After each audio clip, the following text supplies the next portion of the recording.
Bwana asifiwe sana. Nimekuja mbele zenu jioni hii ya leo nikiwa na hali ya huzuni nyingi sana, ya huzuni.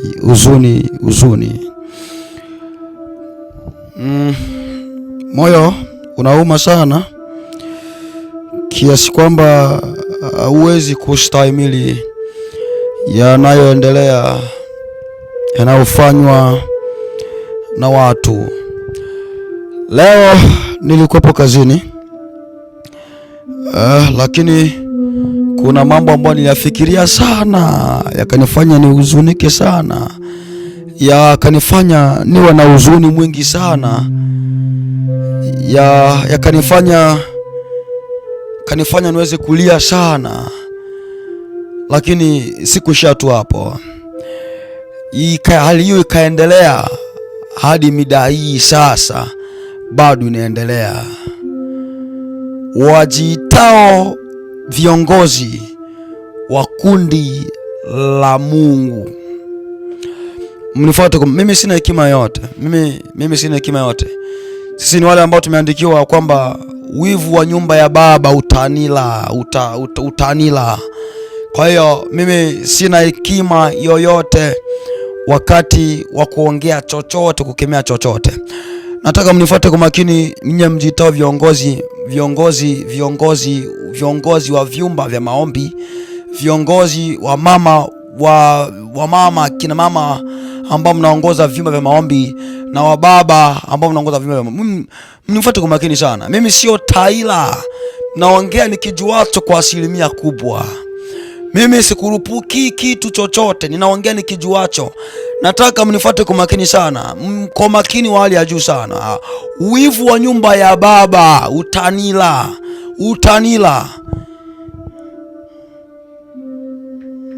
Kitabu cha Zaburi 69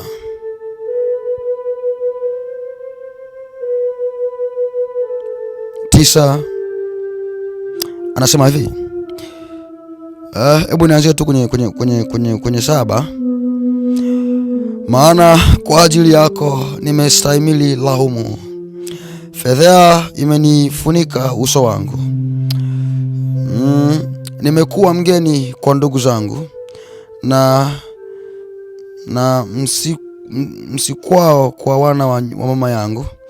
Maana wivu wa nyumba yako umenila, na laumu zao wanaokulaumu zimenipata. Bwana asifiwe sana. Watu wa Mungu, mimi nataka nizungumze na watu wa Mungu. Watu wa Mungu, viongozi. Nini maana ya kiongozi? Kiongozi ni nani? Kuna kiongozi afu kuna kiongozi. Kuna kiongozi bora na kuna kiongozi pumbavu kabisa, asiye na ubora wote. Unajua sisi tunatafuta viongozi walio bora na sio bora kiongozi. Kwa asilimia kubwa tumekuwa na viongozi ambao kuliko kuongoza kundi la Mungu kwenye kusudi la kimungu, wanaongoza makundi ya Mungu.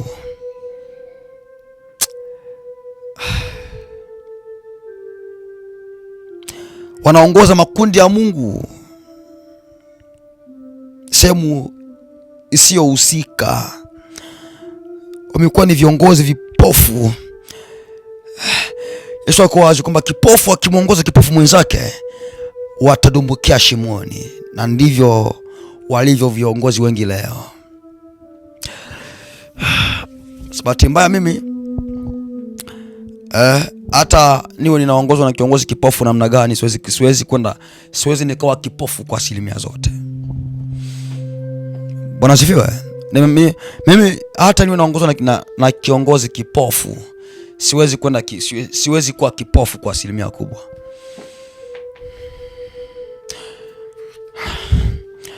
Kuna viongozi ambao leo nimewakumbuka sana leo. Nimewakumbuka sana leo. Nimewakumbuka sana. wakanifanya nijawe na hasira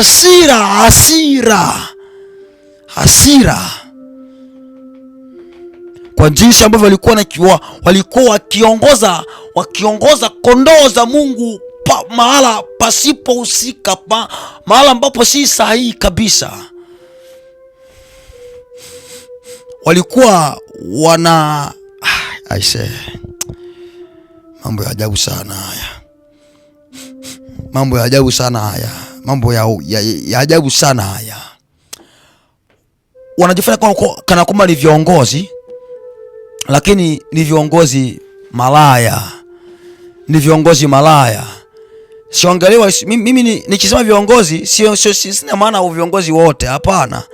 Ninaongelea ninyi ambao mmejawa tamaa, ninyi mimalaya, ninyi ndio ambao ninaongelea, ninyi ambao mnaongoza lakini mimalaya, ninyi mnajifanya kana kwamba ni watakatifu lakini ni malaya, ni mashetani, ninyi ndio ambao naongelea.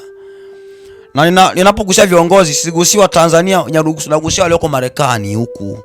Maana ninyi mmekuwa ni viongozi ambao mmejawa tamaa ya mwili, viongozi wasiokoma kutenda dhambi yoyote, wako tayari kufanya dhambi na muumini awaye yote.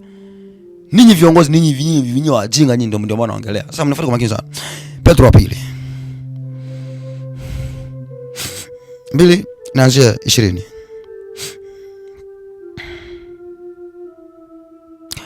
Nianzia tu Petro wa pili 2:14 naanzia pale. Lakini hao kama wenyewe wana akili, wenye macho yajayo uzinzi, watu wasiokoma kutenda dhambi, ndio viongozi ambao tuko nao siku hizi. Viongozi ambao wanaongoza makundi vitavyo maombi na vingine vyote, na kama mnahubiri injili ya makanzu, eti kanzu ina maana rangi ina maana ya hivi, hii kanzu ina maana hivi. Pumbavu kabisa. Hubirini injili iliyo hai, sio injili ya makanzu hiyo. Mnakalea ujinga sijui makanzu na vingine vyote. Kanzu ni nguo tu, vazi la kawaida kama vazi lingine. Kama halina nguvu ya Mungu ndani yake ni la kawaida. Sio mnakaa mnahubiri injili ya ovyo sana. Injili dhaifu, injili laini sana. Kwamba rangi hii, kanzu hii maana yake ni hii. Pumbavu kabisa. Hubirini injili iliyonyooka, watu waache dhambi na sio kukelema kanzu sio na maana yote. Wenye macho yajayo uzinzi, yani mmejaa uzinzi afu mnakaa mnahubiriana habari za makanzu na vingine vitu ambavyo havina faida yoyote. Watu wasiokoma ni viongozi, watu wasiokoma kutenda dhambi, wenye kuadaa roho zisizo imara, wenye mioyo iliyozoeshwa kutamani, wana wa laana. Mnakaa mnaadaa roho zisizo imara katika Bwana. Na mnakaa mnavizia roho ambazo sio imara katika Bwana. Kuna mabinti ambao wako kwenye vyumba vya maombi, viongozi wanawaadaa hao, wanawadanganya, wanawalagaya hao kwa kusudi tu wala nao, kwa sababu hawana maarifa yoyote katika Mungu. Hapo mimi ni kiongozi mpumbavu kabisa.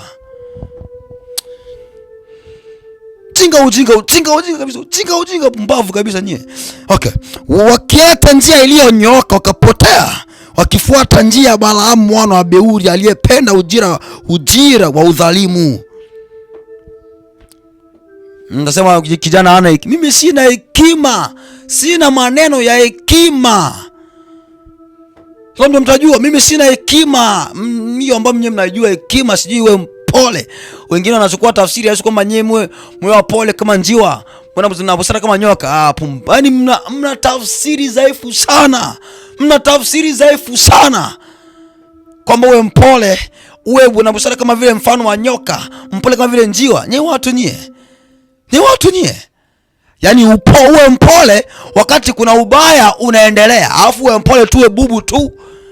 Hapana, Yesu hakumaanisha hivyo, watu wa Mungu nyie. Mna tafsiri dhaifu sana. Yesu unajua kama Yesu ni mpole. Na sio upole huo ambao nyinyi mnaofahamu. Kwamba Yesu alikaa kimya. Tunamuona kwenye kitabu cha Yohana akijadiliana na Mafarisayo na waandishi na wengine wote, akijifafanulia mambo. Mpole ambaye anakwenda kwenye masoko na kuvuruga vitu vyao, ni mpole huyo? Kwamba nendeni mkamwambie yule mbwea. Eti ni mpole huyo? wana majoka. Yesu anaongea hayo, mpole huyo. Mna tafsiri dhaifu za upole nyie. Kuna upole aina nyingi sana. Unaona tu zikawa tu mbili tu. Kwa bubu. Mimi si mpole, mimi si mpole. Hilo ndo mtajua kwa tafsiri dhaifu ambayo kuna mimi si mpole. Okay. Lakini alikaripiwa kwa udhaifu, kwa uhalifu wake mwenyewe. Punda asiweza kuongea, akanena kwa sauti ya kibinadamu, alizuia wazimu wa nabii yule, kwa alikuwa ni nabii. Hawa ni visima visivyo na maji na mawingu yaliyochukuliwa na tufani, ambao weusi wao ni weusi wa giza, ni akiba waliowekewa. Maana wakinena maneno makubwa mno ya kiburi, kwa tamaa za mwili na kwa ufisadi, waada watu walioanza kuwakimbia wale walioenenda katika wanaoenenda katika udanganyifu.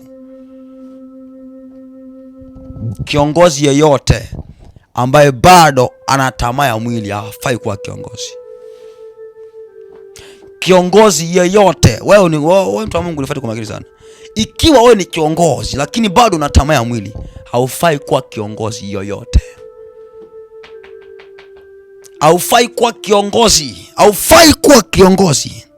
Kiongozi yeyote ambaye bado anatamani mabinti wadogo wanaowaongoza, hafai kuwa kiongozi huyo. Na ndio ambao wengi ambao wamejana kwenye vyumba vya maombi, kwenye makanisa na vingine vitu vya upumbavu ujinga mwingi sana. Mnakaa mnakula, mnakaa mnalagao, mnawadanganya mabinti wadogo kama bwapa hivi. Watu wa Mungu nyie watu nyie. Wakiwaahidi uhuru, nao wenyewe ni watumwa wa uharibifu. Maana mtu akishindwa na mtu huwa mtumwa wa mtu huyo. Wakiwaahidi uhuru, wenyewe ni watumwa wa dhambi. Tuna viongozi wengi ni watumwa wa dhambi. Atendaye dhambi ni mtumwa wa dhambi, ni watumwa wa dhambi. Alafu wanakaa wakiwaahidi watu uhuru, umefunguliwa, jifungue kwanza wewe, alafu wengine wafunguliwe. Ni watu nyie watu nyie, viongozi makatili, viongozi vipofu, viongozi wajinga waliojawa zinaa mwili mzima. Eti ni viongozi. Acheni ulagaifu, acheni upumbavu nyie, viongozi vipofu nyie, viongozi mashetani. Eti ni viongozi. Viongozi wajanja wananywa viduko, eti ni viongozi. Shetani kabisa nyie. Mbavu kabisa. Kala ujinga mwingi sana, ujinga eti ni viongozi. Wengine wanatabiri visivyoeleweka. Eti ni viongozi. Eti wana Roho Mtakatifu. Nyie watu nyie. Hatujampokea Roho bado. Mimi nakwambia kweli. Yaani hatujampokea Roho bado. Roho ni yupi? Roho akikaa ndani ya mtu, mabadiliko yanaonekana ndani ya mtu. Lakini viongozi mnatabiri, lakini hakuna badiliko lolote. Eti mna Roho Mtakatifu? Yaona. Huyu ndio Roho tuliokusudia kuwa naye. Na sio roho taila. Sio roho ambaye ni taira huyo. Roho dhaifu wa akili huyo. Eti ni roho, eti mimi nimepokea Roho Mtakatifu. Mpokea Roho mpokea udhaifu wa akili. Maana roho ambayo tunampokea sisi hana kazi nyingine, watu tofauti na kutuangusha na kutabiri vya uongo. Basi roho dhaifu ambayo tumempokea sisi, roho taila ndio ambayo tumempokea sisi. Yohana 20 kianzia 21 pale. Naanzia 21. Basi Yesu akawaambia tena, amani iwe kwenu. Kama Baba alivyonituma mimi nami nawapeleka ninyi. Na yeye akisha kusema hayo, akawavuvia akawaambia, pokeeni Roho Mtakatifu. Akawaambia, pokeeni Roho Mtakatifu. Wowote mtakao waondolea dhambi wameondolewa dhambi, na wowote mtakao wafungia dhambi wamefunguliwa dhambi. Huyo ndio Roho ambaye tuliompokea sisi, ambaye imetubidi kumpokea Roho huyu. Kalia ujinga tusema na yote ujinga.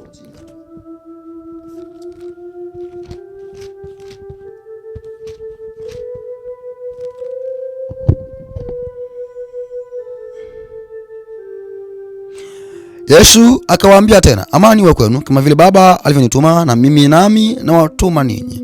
Alipokwisha sema hayo, akawapulizia na kuwaambia, pokeeni Roho Mtakatifu.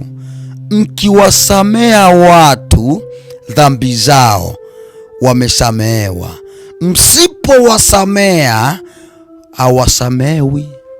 Huyu ndiye Roho wenzetu waliompokea sisi. Tumepokea roho yupi? Tumepokea Roho Tyler.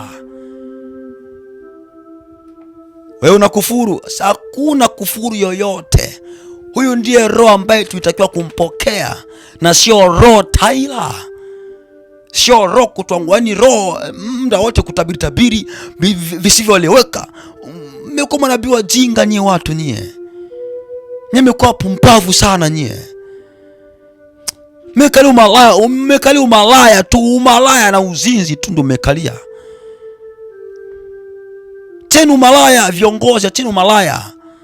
Na sio viongozi wote. Naongelea wale wajanja wale wa viduku, wale mashetani wanavaa mavazi ambayo yanawachora maumbile yao jinsi alivyo, kina mama wazinzi, wazinifu na wengine wote. Mpokea Roho Mtakatifu. Una roho wewe, umempokea Roho Mtakatifu wewe? Umempokea Roho Mtakatifu? Yeye mnamjua Roho? Roho sio Tyler huyu ambaye tumempokea sisi. Yeyote mtakayemfungia dhambi amefungiwa dhambi. Yeyote mtakayemsamea dhambi amesamehewa dhambi. Mbingu zimetiki vyema. Na yeyote ambaye mmemfungia dhambi amefungiwa. Huyo ndiye Roho. Mmepokea Roho kwa kunena kwa lugha eti rikaba. Watu nyie. Mimi nimechoka sana. Kwa hapa tulipo tunaelekea pabaya sana.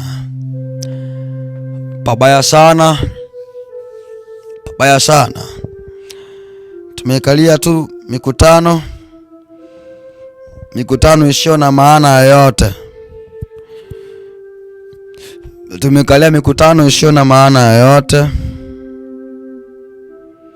Tumekalia mikutano isiyo na maana yoyote, isiyobadilisha chochote kwenye maisha ya watu. Alafu mnakati tumemwona Mungu kwenye mkutano. Mmekuja wakavu.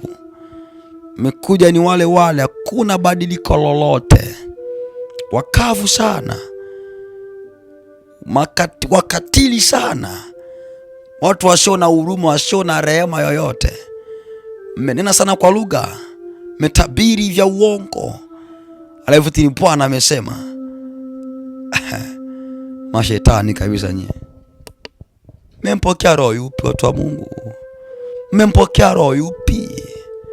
Mmempokea Roho yupi? Roho Tyler. Roho asiyebadili chochote. Roho asiye na faida yoyote. Watu wa Mungu, mmempokea Roho yupi? Viongozi kundi la Mungu katika njia iliyonyooka na sio kupinda. Mmekalia ushetani, mmekalia ujinga usio na maana yoyote. Mmempokea Roho yupi? Roho yupi? Mimi sito nyamaza kivyo vyote vile. Iwe nipendwe, iwe sitopendwa.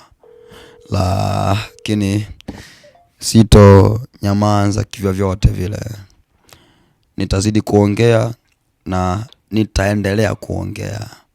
Kwa namna moja ama nyingine nitaendelea kuongea. Mimi ni mmoja kati ya watu ambao hawafikiriwi ama kufikiria kuja kuanguka kwa dhambi yoyote. Najua mmejikita mahala mkiomba kwamba asaanguke, yeye ni nani? Yeye ni nani? Kuna vijana wengine ambao mpaka sasa wameanguka, lakini yeye ni nani? Lazima tu ataanguka na yeye.